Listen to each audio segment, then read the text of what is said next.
Bismillahirrahmanirrahim. Allahümme salli ala Muhammed ve ali Muhammed. Allahümme əccil li veliyyekel fərəc.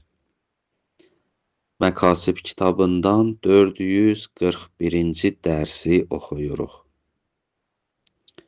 Bildiyiniz kimi, Məkasib kitabında Ğina bölümündən bəhs edirik. Və axırıncı dərsimizdə tərcih kəlməsindən bəhs eləmişdik.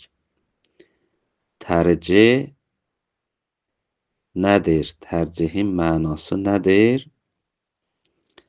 Təbii ki, bu kəlməni biz neçə dəfə oxumuşuq. Və lakin mərhum Şeyx Murtəza Ənsari buyurur ki, bunu bildirmək istəyir ki, tərcih hər yerdə ğina deyil. Bəzən ğinadır, bəzən ğina deyil. O rivayətləri ki, oxumuşuq ki, bir rivayətdə Həzrət buyurdu, siz Qur'anı tərcih eləyin. Yəni, bu yetirmir ki, siz Qur'anı ğina ilə oxuyun. Bəlkə tərcihin neçə mənası var. Bəzən ğina həddinə çatır, bəzən ğina həddinə çatmır. O ki, Peyğəmbər buyurur və rəccih, Qur'anı tərcih eləyin, yəni ğina həddinə çatmasın. Bunu sabit eləmək üçün mərhum Şeyx Murtəza Ənsari buyurur, Şəmsul Ulum kitabından da bir söz nəql eləyiblər. O söz biz dediyimizi sabit edir. Ona görə buyurur, və fi məhkiyyə Şəmsul Ulum, o ki Şəmsul Ulum kitabından hekayət olunub, məhkinin də mənası budur ki, yəni mən görməmişəm o kitabın özündə, və lakin o kitabdan mənə hekayət eləyiblər, nəql eləyiblər. Şəmsul Ulum kitabında bu mövcuddur. Ənə tərcih tərdidus sovt. Tərcih, yəni səsi titrətmək. Mislu tərci'u əhlül əlhan vəl-qiraə vəl-ğina. Eynən əhlül əlhan, yəni fisq əhli ki, səsini titrədir və yaxud qiraət əhli ki, səsini titrədir, ğina əhli ki, səsini titrədir, onun kimi. Tərcih kəlməsini Şəmsul Ulum kitabı belə məna eləyir. 3 dənə söz deyir. Deyir, əhlül əlhan vəl-qiraə vəl-ğina. Onlar kimidir. İntaha. İntaha, yəni Şəmsul Ulumun müəllifinin sözü budur, axırı budur. Və bil cümlə buyurur, nəhayət ki budur. Bəs 2 rivayət ki oxuduq, 2 xəbər ki oxuduq, bir xəbərdə deyir, Qur'anı tərcihlə oxuyun, digər rivayətdə buyurur, tərcih ğinadır, haramdır. Və yaxud 2 rivayətdir, oxuduq. Həzrət buyurdu ki, siz Qur'anı tərzihlə oxuyuq, digər tərəfdən dedi ki, əhl-i fusuq və kəbairindən çəkinin. Bu rivayətlərin arasında heç bir ziddiyyət yoxdur. Niyə yoxdur? Məlum oldu. O ki buyurur, tərcihlə oxuyun Qur'anı, yəni ğina həddinə çatmasın. O ki buyurur, bəs tərcih haramdır, yəni qina həddinə çatsa haramdır.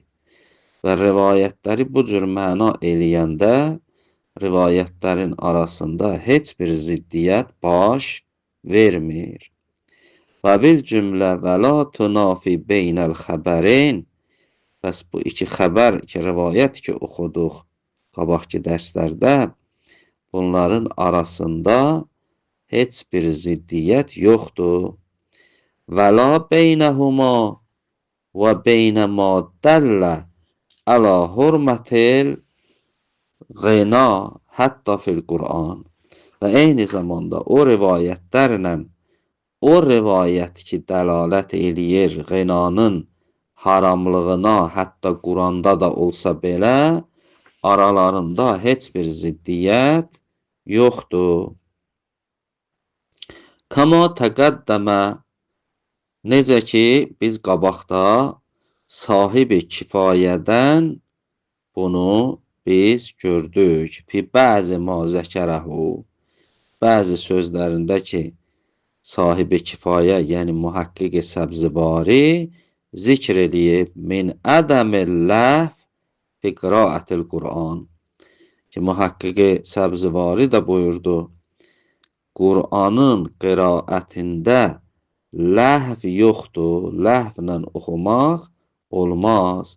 Və qeyruhu, ya qeyri Qur'anda təbəən lima zəkərəhul muhaqqiqul Ərdəbili, muhaqqiq Səbzəvari bu sözü deməkdə tabe olub muhaqqiq Ərdəbilinin zikr elədiyinə.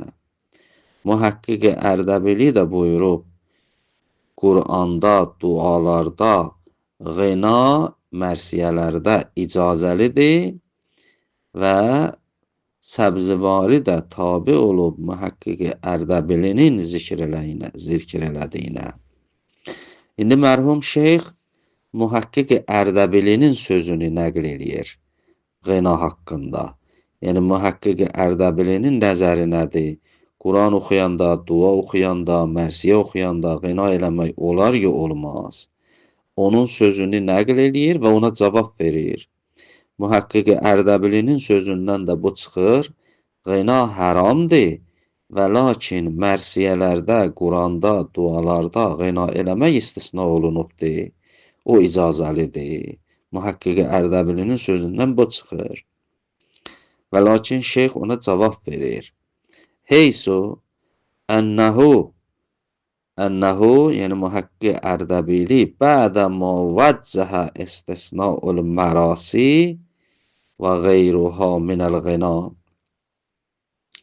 Əvvəla deyib ki, mərsiyələr, dualar, Qur'an-ı Kərimi oxumaq, bunlar qinanın haramlığından istisna olunublar. Yəni qina haramdır və lakin bunlar istisna olunublar. Sonra buyurub, Bə'ənəhu ma səbətəl icma illa fi qeyriha. Buyurub, alimlərin icması qinanın haramlığına mərsiyələrdə, Quran oxumaqda, dualarda sabit olmayıb. Qeyr-əz onlarda sabit olub. Yəni bunlar istisna olunub, bunlarda icazəlidir. Bə'ənəhu ma səbətəl icma illa fi qeyriha. Deyib ki, icma sabit olmayıb bunların haramlığına. Nələrin? Yəni mərsiyədə, duada, Quran oxumaqda qinanı eləməkliyən hörmətinə, haramlığına icma sabit olmayıb. Yalnız bunlardan qeyrilərində qina eləməyin haramlığına icma sabit olub. O tərəfdən də muhaqqiq Ərdəbili buyurub, vəl əxbar leysət besəri səhihətin, sərihətin fit təhrim mutlaqa. O yanlarda, o tərəfdən də biz rivayətlərə baxırıq. Elə bir səhih rivayətimiz yoxdur ki, o gəlsin mütləq şəkildə qinanı haram bilsin. Mütləq şəkildə, yəni hətta mərsiyələrdə də, Quran oxumaqda da, dua oxumaqda da. Elə bir rivayətimiz də yoxdur. Əyyədə istisnaul mərasi. Sonra muhaqqiq Ərdəbili bu sözünə təyid gətirib. öz sözünü qüvvətləndirib ki, deyib ki, mən ki deyirəm mərsiyə istisna olunubdur, mərsiyədə qina icazəlidir. O belə öz sözünü qüvvətləndirib. Deyib ki, bəənnəl buka və təvəccüh mətlubun mərğubun və fihi savabun azimun vəl-ğina mu'inun əla zalik. Bir müəyyidi budur. Deyib ki, ağlamaq, sızlamaq əslində əhl-i beyt üçün ağlamaq, sızlamaq mətlubun, yəni şari tərəfindən tələb olunur. Mərğubun, rəğbətlənibdir, yəni bəyənilir.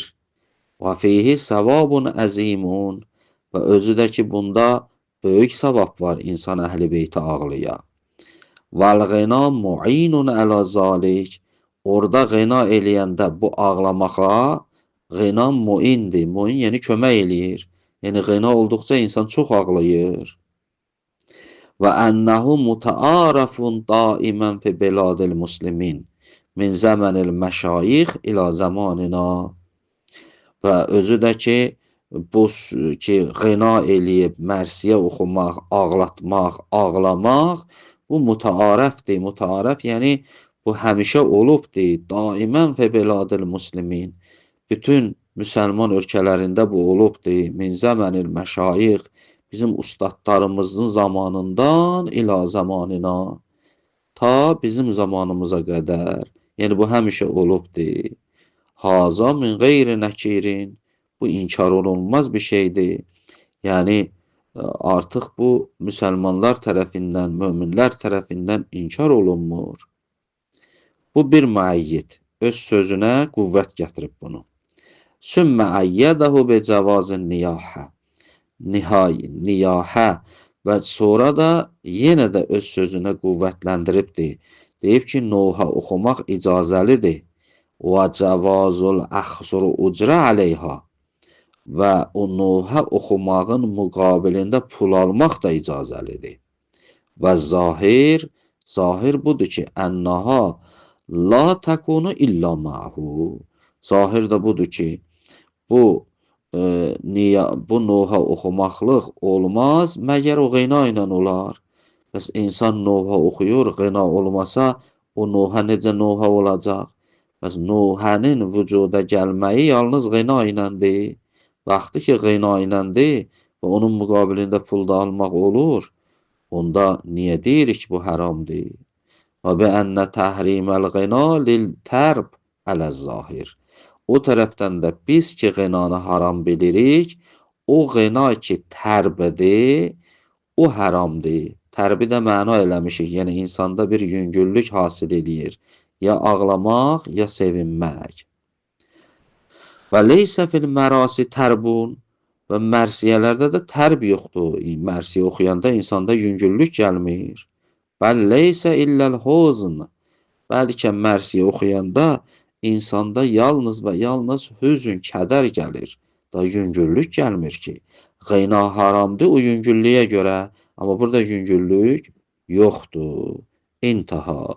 Bu mühəqqiq-i Ərdəbilinin istidlalı idi, dəlili idi, qinanın mərsiyələrdə, dualarda və Quran oxumaqda icazəli olmaqlığına.